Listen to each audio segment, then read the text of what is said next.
Tonight on Frontline, assisted living is home to almost 1 million American seniors, and it's a multi-billion-dollar business. When the baby boomers start hitting, we're looking to service that demand as it continues to grow. Seniors are paying sky-high prices out of their own pockets. You can charge $5,000, $6,000, $7,000 a month. Over the last year, Frontline and ProPublica have been investigating this growing industry. You don't have to worry about federal government rules and regulations like you have to with a nursing home. And the country's largest assisted living company. They did not have the state-required training. They didn't have the Emeritus required training. And examining the care this for-profit chain provides to tens of thousands of seniors. The biggest thing I always heard was, we need 100%, fill the building, 100%. Correspondent A.C. Thompson interviews insiders who are telling their stories for the first time. Did you worry, hey, I've got an impossible task here. I could do something that leads to somebody's death? All the time. Tonight on Frontline, life and death in assisted living. The head of a state licensing agency told me, assisted living is the rock we don't want to look under.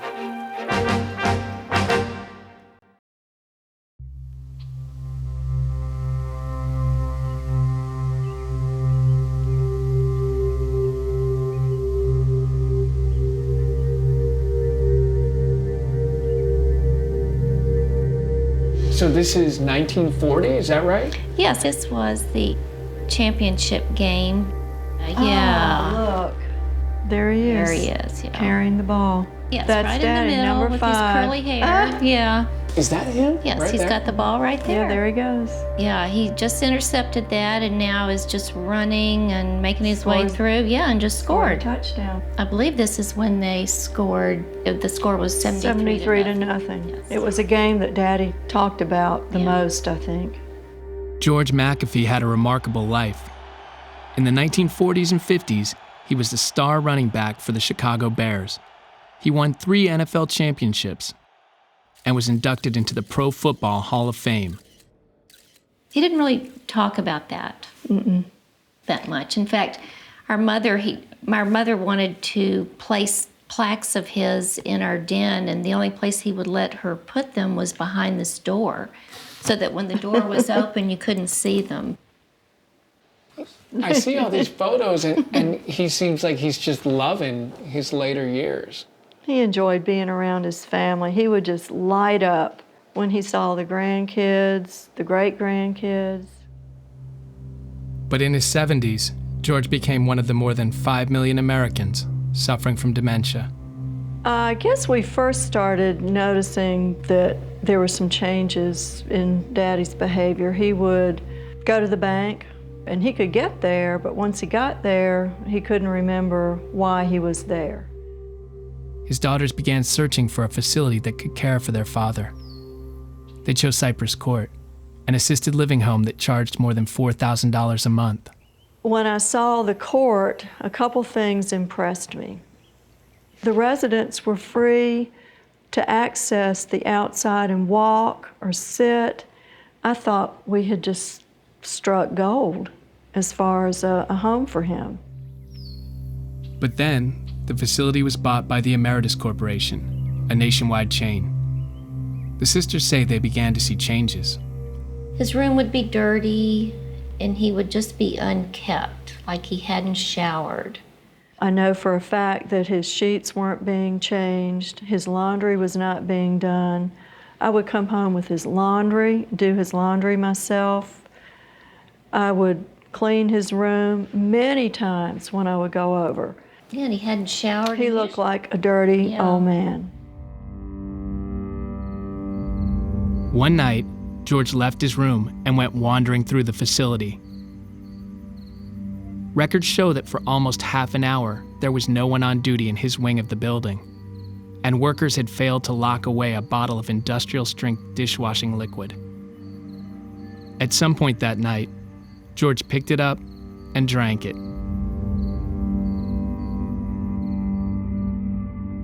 It contained a highly caustic chemical, which severely burned his lips, esophagus, and lungs. When he was in the hospital, his face almost looked like what you picture in a horror story of a death mask. And I hope that he wasn't aware of what was going on. But we certainly were afraid that he was just in horrific pain, because he would almost try to sit up. Well, one time he did sit up. He did sit up. And opened his eyes. Yes. And we said, Daddy, we're right here. The hospital couldn't save George, and on March 4th, 2009, he died.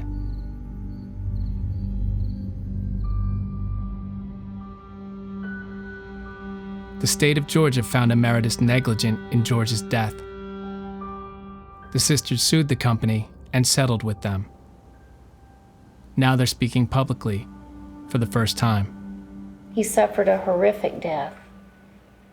And our children saw it, our husband saw it, we saw it, and I remember just sitting by his bedside praying that God would just go ahead and take him, because he wasn't going to get any better, and I just felt like he was suffering so horribly. After your father died, the state did an investigation, and the state said, we're going to fine this facility $601. well, in my opinion, I think they just got a slap on the wrist. And I've said all along, had this been a daycare facility where a child died, the place would have been shut down.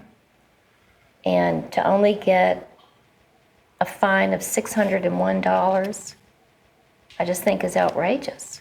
It means nothing. Nothing. The Emeritus Corporation is headquartered here in Seattle, Washington. We asked the CEO, Granger Cobb, about what happened to George McAfee. The incident with, the tragedy, I should say, with Mr. McAfee was devastating for all of us. And it was a situation, it was human error. We had a staff member that failed to secure a locked cupboard. Mr. McAfee got access to this dishwashing liquid, drank it, and had absolutely tragic results, and our heart goes out to the family. When you're dealing with this many residents, particularly a population that can have unpredictable behavior or is frail and is kind of a high-risk population to begin with, we will have situations from time to time, but they're the vast, minority. I mean, it is really the exception to the rule. Welcome to Emeritus, where you'll find all the comforts of home. Cobb heads a company that has long been at the forefront of the assisted living industry. You can teach the skills, but you can't teach the passion. You have to have a passion for seniors. Offers a full spectrum of Assisted living was created to offer seniors who could no longer live on their own a more home-like environment than nursing homes. And since most facilities offered little or no medical care, they were loosely regulated. For seniors to enjoy their golden years to the fullest. Assisted living blew up in the 1990s. It grew very rapidly. Do you think that companies were attracted to this sector of senior care because it had less regulation than nursing homes? Oh, I'm sure, and particularly the for-profit companies. When you look at a system, you don't have to worry about federal government. You don't have to worry about rules and regulations like you have to with a nursing home, for example. And you can charge whatever the market can bear. I mean, if people are willing to pay $5,000, $6,000, $7,000 a month for care, you can charge that. And there's no limitations on fee increases. With those kind of prices and the enormous cash flow they generate, Emeritus has been embraced by Wall Street. The company's shares trade on the New York Stock Exchange. Last year, it took in nearly $1.6 billion in revenue. And with the baby boomers starting to retire, Emeritus is looking to grow even bigger. So the 75-plus demographic is growing by about 400,000 individuals per year. So there's this increasing demand, and frankly, out 15 years, when the baby boomers start hitting, it's going to grow by 1 million a year. And so there's this huge demand that is already here and on the horizon is going to increase. And I think that, you know, what we're looking at is to be able to service that demand as it continues to grow. But increasingly, that demand has been coming from seniors with complex medical problems. When we were trying to figure out what assisted living is or was, I had this image that it was apartment-style buildings where people had a lot of independence, that didn't need a lot of assistance. Catherine Hawes studies the assisted living industry. And then we did the first national study, and of course that wasn't what assisted living was. People showed up in wheelchairs and walkers. It wasn't the well elderly who were out golfing, you know, on the weekends. And you know, there was this big of a, is there a parking place for every resident? These are not people who can drive. And there were these spiral staircases, which no one ever uses.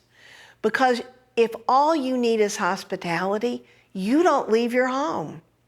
Most of us want to stay in our home as long as we can. In her study for the Department of Health and Human Services, Hawes found that while residents in assisted living didn't have as many physical limitations as people in nursing homes, many suffered from Alzheimer's and other forms of dementia. When you go into assisted living, you see a lot of cognitive impairment. So there's a lot of early memory loss, short-term memory loss, a lot of impaired decision-making. Newer research shows that the number of residents with dementia is rapidly increasing. We found that about 2/3 at any point in time have dementia. So the majority, and the implications therefore are anybody who operates assisted living needs to know that dementia is the major player. It's the major condition that leads to people to living there. Hello. To meet the growing demand for dementia care, Emeritus has been opening memory care facilities across the country. Understanding how Alzheimer's disease affects the brain. But though residents now need much more care, assisted living remains loosely regulated. The overall needs of each resident. Now, we pretend assisted living facilities are not medical facilities. They're non-medical. And yet, the people who are in these facilities today have acute medical needs. The same people who are in assisted living today are the people who were in nursing homes 10 years ago. And this is not to say that all the facilities aren't prepared to deal with them, but I'd say the overwhelming majority certainly aren't prepared to deal with that. Emeritus invited us to come to one of their facilities in San Diego. It has a memory care unit. Seniors can pay upwards of $5,000 a month to live in a place like this. Come on, Max, 7, 8, left door. So we're in the memory care unit or memory care community. We call it the memory care neighborhood. Memory care neighborhood. Yep. In Carmel Valley. Kelly Scott runs Emeritus's memory care program. So this is our program, we call it our Join Their Journey program, and this is where we're caring for folks with dementia. And it's really a specialized program to meet their needs. We find out a lot about who they are as individuals. And then the day is set up around what is purposeful and meaningful to them as individuals. Get ready, 350. But some question whether memory care units like this one provide enough care. Has anyone got a shovel? You're going to have a memory care unit. That's a good marketing tool for families. A, there's demand and you're trying to keep occupancy up. And B, you can charge more for memory care. I mean, all you've really done is created rooms around a courtyard, but still, that's nice. And it's much safer. But then they say they've got staff who are trained to do memory care. And that's where it starts to kind of fall apart, because the staff are generally not well trained to do dementia care. And lay out for me, if we're here in Carmel Valley, we're at your facility, what would the typical training consist of for somebody in this facility? Who's working particularly in memory care? In the memory care unit. Okay. For our staff that works in memory care, they're going to go through what we call general orientation, which everybody in the community would go through. And then we have an 8-hour class that's the Join Their Journey class. And that's really where we cover everything from disease process to how we serve a meal slightly differently to folks who have dementia, to how to engage, how to approach, how to communicate, overcoming some communication barriers at times. So the 8-hour intro is sort of the minimum. That's our company standard. It's going to be the 8-hour. 8 hours? That's nothing. Who's going to explain this is what the disease is? This is the impact that it has on people's physical health and on their behaviors. You've got to know how to interpret nonverbal cues that something's going on with this resident because they can't tell you verbally, in the same way that a 2-year-old can't tell you or a 1-year-old. I mean, you've got to do a lot of training for memory care units. You can do great care. You got to know how. I think the challenge for us, honestly... For the past year, ProPublica and FRONTLINE have been examining assisted living. And Emeritus, the industry's biggest chain, which is home to more than 40,000 seniors. Resident was assaulted by another resident due to lack of care by facility, substantiated. There's no national data on assisted living, so we focused on California, the state with the most assisted living facilities. During the last 3 years, Emeritus had more substantiated consumer complaints per bed than any of its major competitors. Facility has insufficient staff to monitor residents. We found authorities in other states have cited Emeritus for numerous legal violations, from a shortage of staff to taking in seniors too sick to legally live in their buildings. Go to that one, at Oceanside. You just have somebody apparently falling out of a second-story window. And we identified more than 24 questionable deaths, many of which have never been reported on. So she froze to death. She froze to death. On Christmas Day. On Christmas Day. Her name was Mabel Austin, and she suffered from dementia. One night, she wandered out of an Emeritus facility in Texas and froze to death. In Colorado, Herbert Packard was beaten to death by a resident with brain damage. In Massachusetts, Anjanette Stewart was repeatedly sexually assaulted. An investigation found that Emeritus workers knew about the attacks and didn't stop them. In Florida, Richard Borak, who had Alzheimer's, slipped out of a facility one day and was never seen again. When we asked Emeritus to comment on these incidents, the company refused. But Granger Cobb did agree to comment generally on the problems we'd found at his company. It's a fact of life, and it's not peculiar to assisted living versus any other business, but from time to time, human beings will make mistakes. But some things are pretty cut and dry. In some states, if you have a particular condition, you can't be in a facility. In some states, if you are posing an immediate harm to yourself or others, you can't be in an assisted living facility. What are the risks of having somebody who has a prohibited condition, something that should keep them out of assisted living, living in this kind of environment? Well, if we can't adequately care for the resident, we shouldn't have them. If we cannot care for them sufficiently, we will not jeopardize their health or their condition by keeping them in our community. But in our reporting, we came across a revealing incident near Jackson, Mississippi. It involved a woman with dementia named Merle Fall. Merle went to live at Emeritus at Ridgeland Point at the end of a long, happy life. She was a lot of fun to be around. Our friends all always loved her. She said whatever came to mind, and she was always the life of the party. Everybody always loved her. In the early stages of her dementia, Merle lived with Diane's sister, Linda. But when Linda felt she could no longer keep Merle safe, the sisters called Emeritus. The company sent a nurse to evaluate Merle. She came in, she sat down right there on the couch with Mother. Mother was sitting there too. She reached over and held Mother's hand. And she never asked any questions. As a matter of fact, it was only later that I understood she was here to evaluate Mother, to find out whether she was suitable for Ridgeland Point. because all she did was talk about what a great experience it was going to be. Mother was going to get a lot of one-on-one attention. She said she's going to get so tired of seeing my face. We're going to take care of her just like she was our mother. That's what they said. And so Merle's daughters moved their mom in at a cost of about $3,500 a month. She went in on Thursday afternoon, February 25th. They had suggested that we not come by for a few days to get her used to it. Sunday, I finally said, we want to see her. We got there. She was drugged, drooling. We couldn't wake her up. She had on the same clothes she had on when we took her there Thursday.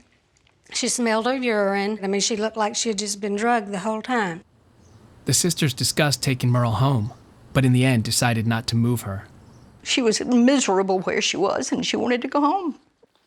And it was really hard to leave her there. But we truly thought it was the best thing for her. We truly thought it was a way to keep her safe. But just days later, Merle stuffed her clothes into a suitcase and told a caregiver that she was leaving. Soon after, she apparently pried open an upstairs window in the memory care unit and forced herself through it. Then she plunged to the ground.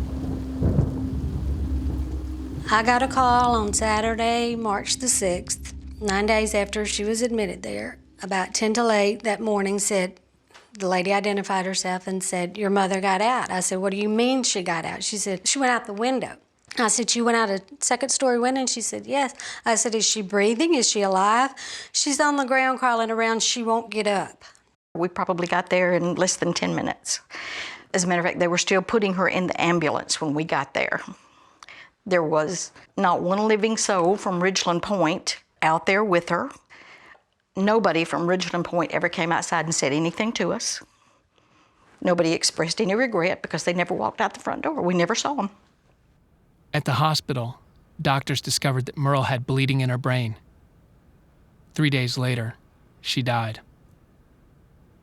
Soon after, the sisters filed a lawsuit against Emeritus. Some cynical people will say, Diane and Linda, they're suing because they want money, because they want to enrich themselves. They see a big corporation and they want some money. What do you say to that? I'd say shut the facility down, put the people in jail. We'd drop the lawsuit. Because we don't have any, it's not the money. It's truly not the money. But the money is all that matters to Emeritus. And if that's all that matters to him, it's the only way to hurt him. And believe me, I want to hurt him. The daughter's lawsuit against Emeritus is ongoing. But Mississippi regulators decided not to cite or fine Emeritus for Merle's death. That was one where we actually followed our policies and procedures. They had checked all the windows in the community to make sure that none of them opened past 12 inches, which is the regulation in the state of Mississippi. But it's so difficult sometimes with our residents that may have some memory impairment. Sometimes their behavior is unpredictable and catches staff off guard, even when they think they're doing all the right things. But Maggie Carter, who ran the memory care unit at the time and was later fired in a dispute with the company, told us that Merle's death reflected a bigger problem. I think that they are bringing nursing home patients to a assisted living facility. Most patients that was in the wheelchairs or not able to assist themselves at all should have been in a nursing home, not in assisted care. Why do you think she was admitted? At the time, this is my opinion, we was low on residents and we need to keep up our numbers. They was very strict about numbers, that we need to keep up our numbers. And at the time, memory care didn't have the capacity they wanted. So you still was under pressure to get people in that building. When you get them in that building, you was under pressure to keep them in that building at any cost. Emeritus insists it only admits those who are medically suitable. But we talked to more than a dozen other former employees Tell me what I should know. who described a company focused on filling its buildings. And some said the company was willing to put seniors at risk to do it. Okay. Now, several former Emeritus employees have agreed to talk on camera for the first time. It looks like a nice building on the outside, but inside, you know, everybody's just like scrambling to do the best they can, you know, to take care of all these people. In 2007, Nurse Mary Kasuba was the resident care director at Emeritus at Emerald Hills in Northern California. She says the facility was so understaffed that it couldn't provide decent care for the roughly 80 seniors living there. It was just very dysfunctional and not very organized, and the residents were not getting the care that they should be getting and given the kind of care that they were paying for, because, you know, they paid quite a lot of money to be able to be in that facility. Kasuba's biggest worry was the med room. It was managed by workers with little training who were paid around $10 an hour, like Jenny Hitt. So for 80 or more residents, how many drugs are we talking about? I mean, how many prescriptions could you conceivably be dealing with? Oh my goodness, thousands. Some residents at one time can have 15 different prescriptions and different pills that they get. And some of them get pills 4 or 5, 6 times a day. There's times where I had to run down the hallways to make sure that this person is going to get their medication. And some of these medications are life or death. Did you worry, hey, I've got an impossible task here. I could mess up and actually do something that leads to somebody's death? All the time. Mary Kasuba grew so concerned by the lack of staff, she sent a registered letter to corporate headquarters saying that unless improvements were made, she would resign. Since I came to work with Emerald Hills, there has not been enough staff to cover any part of the day-to-day staffing needs to give the residents their quality of care that Emerald Hills advertises in its information. Not enough in the kitchen, housekeeping, resident assistances, and med techs. My biggest concern is the med room. Staff that was in place before I was employed were placed in positions that are beyond their capacity. They have been placed in the med room without significant training and support for their position. A quick fix for a sinking ship. So you send this letter, you send it to your boss at the facility, you send it to the executives in Seattle. Did any of them ever respond to you or address these concerns in any way? No, nobody responded at all. The letters that I sent to the corporate offices, that I sent, return receipt requested, and I called and made telephone calls, nobody responded, nobody. And so Kasuba quit. The executive vice president for quality services at Emeritus is Buji Amparo. A nurse named Mary Kasuba wrote you a letter. She was concerned that there weren't enough staff in the med room, that they didn't have enough training, that they weren't paid well enough, and that something bad could happen as a result. Right. That building over time had many changes. I'm not gonna, deny that. Now with Ms. Kasuba's letter, it's just too unfortunate that she felt that way. We have a lot of platform that we have in place to allow our staff to express concern. We have this system called Ethics First. It's a compliance line where you could call the 800 number and lodge your complaint. If you wanted to be anonymous, you could be anonymous. Jenny Hitt says she called Ethics First multiple times about what was going on at Emerald Hills. Somehow they would find out that it was me and I would get questioned. Why didn't you bring it to us? Don't call Ethics First. So even though the company had an ethics hotline, what you're telling me is your bosses said, don't call the ethics hotline. Well, in meetings and stuff, they were like, oh, you can always call ethics. But when it came down to you calling ethics and they found out you called ethics, it was a big deal because they were mad. A big deal in a not good way. No, not good way. Eventually, Emeritus fired Jenny Hitt. So the company says you made a medication error, that's why we fired you. Yeah. You don't buy that? I don't buy it. What do you think the real reason is? Because I was raising too much trouble. I was calling ethics and corporate, and I was even talking to family members, be like, hey, your mom and dad aren't getting this. You know, you need to get them out. And they didn't like that. Even as HIT and Nurse Kasuba were telling Emeritus the staff couldn't handle the workload, the company was trying to get more seniors in the building. Melissa Gracio was the lead salesperson. The biggest thing I always heard was 100%, we need 100%. You know, always, fill the building, 100%. It gave me a lot of anxiety because my philosophy wasn't to move in a warm body just to fill the building. My philosophy was to make sure it was the right fit with the person, the prospective resident moving in. And that is one thing that was hard for me, is because they wanted a hard close after every single person I met with. Do you think the company ever moved in people who were not a good fit for the building, that they needed services the building couldn't provide? I do. Joan Boyce was one senior Gracio regrets moving in. These photos are some of my favorites. Just this one of my mom. This was when she first came out here in the early 50s. Just kind of shows her kind of the carefree, and her adventurous spirit that, just to come out here as a single woman. But yeah, she was just free-spirited and confident. And I think that, throughout these decades of pictures here, I see that time and time again. Then, when she was in her 70s, Joan began to show signs of dementia. There are certain pictures where you could almost see it in her eyes, that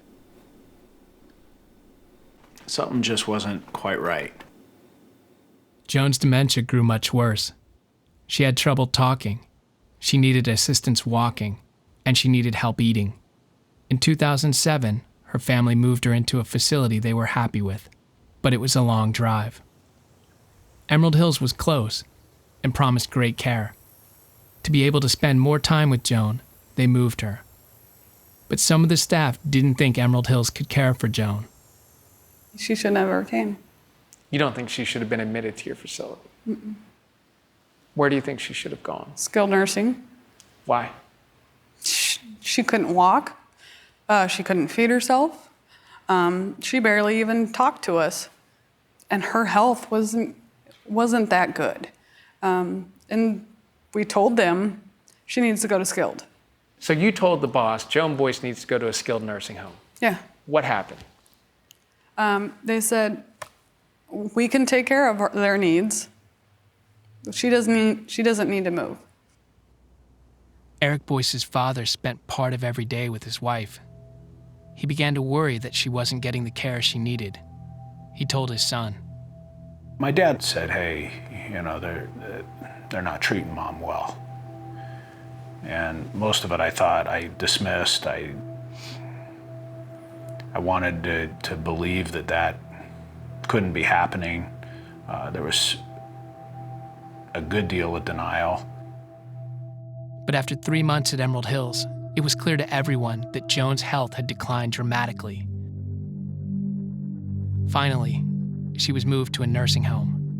And it was there that doctors discovered that Joan had an array of life-threatening wounds. People that go, how would you not know that, your own mother, weren't you there? Yeah, my wife and I were there 4 to 5 times a week between the two of us. But we didn't make it a habit to strip my mom down. We didn't, most of the time she was in a bed, blankets, sheets up on her. I didn't pull the sheet, I sat with my mom, I held her hand. But yeah, I didn't take the sheets down and I didn't pull down her nightgown. And I didn't inspect. I never even thought. I never even, again, we were paying money to, number one, make sure that wasn't happening. And if it was, that we would know about it, that we would have been told, that we could have done some things, that we could have gotten the proper medical care in there. And it was shown later that this was all covered up, that the people that did know were being told not to say anything. On Valentine's Day, 2009, Joan Boyce died. The Boyce family decided to sue Emeritus and hired elder abuse attorney Leslie Clement. This isn't just about Joan Boyce. This is about everyone who has Alzheimer's or dementia. This is about every senior who has any type of physical disability and is dependent on staff for help. Joan Boyce was not unique. Joan Boyce is typical of the resident population in assisted living today. This is the population that they're marketing for. This is the population they're going after. This is the population that's going to make them a lot of money. Clement subpoenaed thousands of pages of documents from Emeritus headquarters in Seattle. She says one of those documents proves that Emeritus ordered facilities to target seriously ill seniors, such as those with advanced dementia, because they could be charged more. Everything I look at the corporate level, all of their records, it's all about a push for more money to increase the cash flow, and there's no talk about caring for the elderly. I mean, when you read their records, you think that this is a real estate company. Clement uncovered evidence that at the same time it was targeting seriously ill seniors, Emeritus was failing to hire or train enough staff to care for them. The law in California says you have to have enough staff to meet the needs of your residents, each resident in your building, and it has to be enough in number and competency. And there's training that's required. And when I subpoenaed all of the personnel files for the caregivers, I found over and over and over again they did not have the state-required mandated training. They didn't have the Emeritus required training. Not only did the caregivers not have it, the directors didn't have it. Is it any surprise to you that with the staffing that Emeritus had in this building, that Mrs. Boyce ended up falling? Clement took what she'd uncovered and used it to confront numerous current and former Emeritus executives under oath. It is horrible to hear that. Catherine Rattel was a vice president of operations at Emeritus. When you were the VPO at Emeritus, did you have an understanding as to what educational background you expected of your memory care unit directors? I don't recall what the expectation is. How about experience? Did you have an expectation as the VPO as to what the experience level would be of the memory care director? I don't recall what it was. Alicia Parga, the memory care director at Emerald Hills, was on the job for 18 months without the legally required dementia training. Did you feel oftentimes that you just did not have the training that you needed to do that job as a memory care unit director? Lax foundation, overly broad. Yes. They were constantly being told to cut labor expense. Cut labor, cut labor, cut labor. Especially Susan Rotella was one of the top 3 Emeritus executives in California. She said facility directors felt that they didn't have enough staff to care for their residents. So there was a lot of frustration around just these kind of directions from corporate that said, cut labor by 10%. Rotella said she asked her bosses why they didn't use a staff-to-resident ratio. Other companies used them to ensure quality care. And who or whom from the senior executive team responded? Uji Amparo, our executive vice president of quality. He got very agitated, and he jumped up and he said, we don't use staffing ratios because if we did not have the right amount of staffing in place and a resident issue occurred or incident, negative resident issue or incident occurred, and we didn't have the right staffing, we could be sued. Rotella said she immediately felt blowback from her question. All of a sudden I went from being everyone's best friend to a troubled child because I was bringing up labor standards in this meeting. Soon after, Rotella was fired. And what reason did they give you for your termination, if you recall? I was not a fit. Rotella is suing Emeritus for wrongful termination. At the same time, employees at Emerald Hills were complaining to their superiors about a shortage of staff. They were reporting that dozens of seniors were falling. Some of the residents were hospitalized for broken bones and other injuries. Then look at this one, 3rd fall within 10 days. And look at the time. A lot of these things seem to happen when there's not a lot of staff on duty. Right. One person who fell was Joan Boyce. She was there 10 days, and she had a fall, and she was found face down on the floor. She was taken to the hospital alone. This woman suffered from dementia. They didn't have enough caregiving staff to put someone in the ambulance with her that could be her voice and talk for her at the hospital. She comes back, that's it. She's put in bed, she's put in a wheelchair. She doesn't move anymore. And that's what starts her breakdown. She was in the fetal position. She wasn't bathed. She had 8 different areas of skin damage. Pressure ulcers, dead skin that goes through muscle, tissue. You can see into her body. After consulting with a doctor, Clement concluded the pressure sores led to Joan's death. Under state law, seniors with wounds this serious are not allowed to remain in assisted living. But Joan stayed at Emerald Hills for weeks with these sores. Jenny Hitt testified that she tried to treat the wounds herself, even though she knew she wasn't qualified to. She said her boss told her, "Just don't let anybody know." Clement also discovered that it was an Emeritus policy to keep the back door shut. Lisa Paglia, a former regional manager, testified about what that meant. And what did you understand, keep that back door closed? Don't let anybody move out unless they were deceased. But Emeritus CEO Granger Cobb, testifying under oath, disputed that description of the back door policy. What does that term mean? It refers to trying to do everything we can in situations where residents want to stay with us, family want their loved one to stay with us, to be able to keep them. Families usually want their loved ones to stay with us as long as possible, as opposed to skilled nursing, very institutional environment. And so we try to work with the families and do all we can to accommodate that. In the Boyce case, lawyers for Emeritus offered a completely different characterization of the care Joan received and why she died. The care providers who were providing the care made it pretty clear that they worked very hard to take care of Joan Boyce. We had testimony from witnesses who said they observed, outside witnesses, they observed the care staff spending hours with Mrs. Boyce, taking care of her, repositioning her, keeping her clean. So the evidence dictated against Mrs. Boyce being neglected.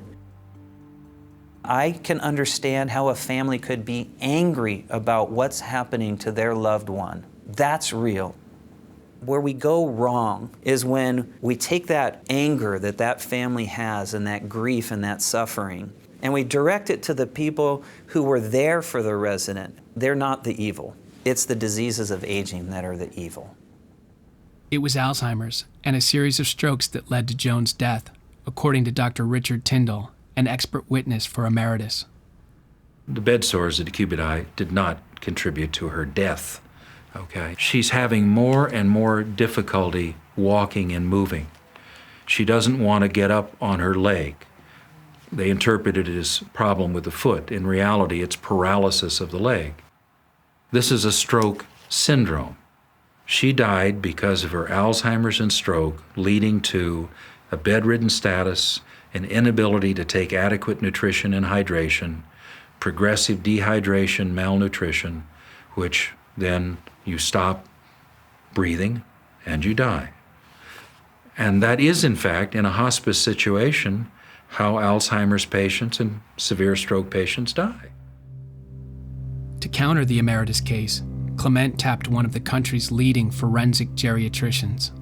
The key record in this particular case is the description of the pressure ulcers that she acquired at Emeritus. We have photographic evidence and we have measurements taken at the nursing home where she went. We have a very complete description of what her condition was like when she left Emeritus. We also have some records from before she went to Emeritus. If you didn't know anything about Emeritus or the facility, and you would look at the condition when she went in and the condition when she left, you would say, wow, what happened to her? Something, really bad must have happened to her. Then you look at the operation of the facility and you say, she was neglected. That's how she ended up like that. And you think that neglect stems from there being not enough trained staff? Exactly. Not enough staff. So no one can help her walk to keep her walking. And if you don't help her move, she's going to get a pressure injury to her skin. So those things all should have been done. Instead, nothing was done. Deep into the litigation, Emeritus offered to settle the case. So the company came to us and offered us $3.3 million to walk away, to turn our back and not say any more about this case. They offered you $3 million? Over three, yeah. And so, and that's a substantial amount of money, but that also came with basically a gag order, an order that we wouldn't have been able to talk. We would not have been able to share my mom's story. They wanted us to turn over all of our investigative, everything, and they knew that we had a lot of stuff that had been uncovered. And they wanted all that. They wanted it all to be shredded, all to be destroyed. That was part of the bargain for the money. And we weren't willing to do that. Emeritus says it never told the family it would shred the documents, and that any offer it made was not an admission of wrongdoing. And so the trial went on. And on March 5th, 2013, all 12 jurors found the Emeritus Corporation liable for recklessness, oppression, and fraud in the wrongful death of Joan Boyce. And they ruled that Emeritus executives were well aware of the unfitness of their employees. The jury awarded punitive damages of nearly $23 million. The amount came from combining Granger Cobb's annual compensation with that of the company's chairman. And the 81 cents? That was to remind Emeritus of Joan's age. It's a huge number. It's a devastating number, but I think it's just a function of the size of my client. I think they're, in some ways, a victim of their success and growth. And it's unfortunate that because they're large, that the verdict, therefore, is large. Somebody last weekend, I was with some friends, and they said, aren't you just ecstatic? Aren't you just so overjoyed with this verdict? And it was I don't think he thought it was as deep, but for me, I had to sit back. I had to stand back from that question. I had to look and and my honest answer was, I'm not as overjoyed as I thought I would be. And he was like, and the guys that I was with were like, what? Technically, yeah, we won and Emeritus lost. But to me, it's bigger than that. It's more about right and wrong. And I don't feel that with this loss, Emeritus is doing anything different. I honestly don't think they've changed their practice, their business as usual. We asked Emeritus executives to comment on camera, but they declined. Instead, they responded in writing. We were extremely disappointed that this jury found our care of Mrs. Boyce unsatisfactory, and we adamantly disagree with the outcome of this trial. Our dedicated and hardworking caregivers provided her with quality care during the 3 months she lived with us. The company also wrote that its violations have trended down significantly over the last 5 years, and Emeritus said it is appealing the jury award. But in response to its initial motion, the judge ruled the Boyce family had proven their case and denied the company's request to reduce the award. I would say that today, one of the few remedies that consumers have with regard to assisted living are lawsuits. And that's what we see. And that's unfortunate because the industry's always complaining, oh, there's too many lawsuits and they're frivolous, etc. I'm shocked that there aren't more, tell you the truth. When you have a regulatory system that's not doing its job, when you have people who are filing complaints and you might as well file those complaints down a black hole, that's what's going to happen. It's just a horrible system right now. The head of a state licensing agency told me, assisted living is the rock we don't want to look under. They know there's a problem, but they don't have the resources. I mean, when it's nursing homes, we have federal support for a huge amount of the surveys and inspections and complaint investigations that they do, and for the training that the surveyors get. None of that exists for inspection and regulation of assisted living. None of it. We're creating an industry with 1 million people in it who are becoming more frail, who are poorly regulated by the state. I mean, that's why I talk about it as a ticking time bomb, because we're going to see more deaths, more injuries, and families are going to be so shocked because they think they've made a good decision. They think they've made a safe decision.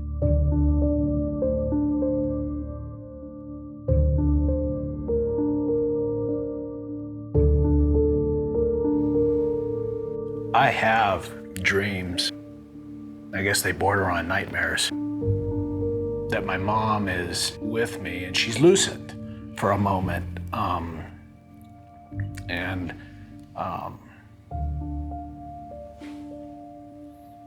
You know, and I basically use that time to apologize to her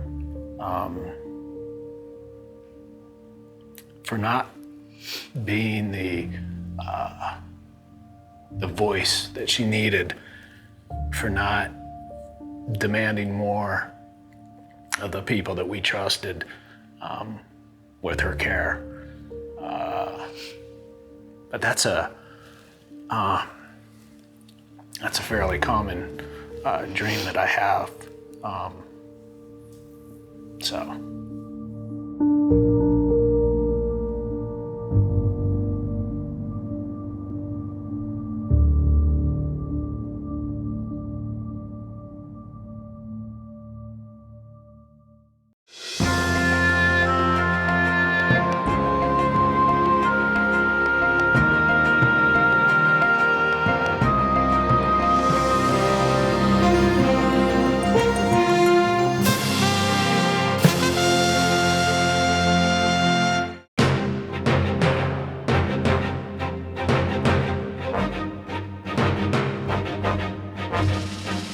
For more on this and other Frontline programs, visit our website at pbs.org/frontline.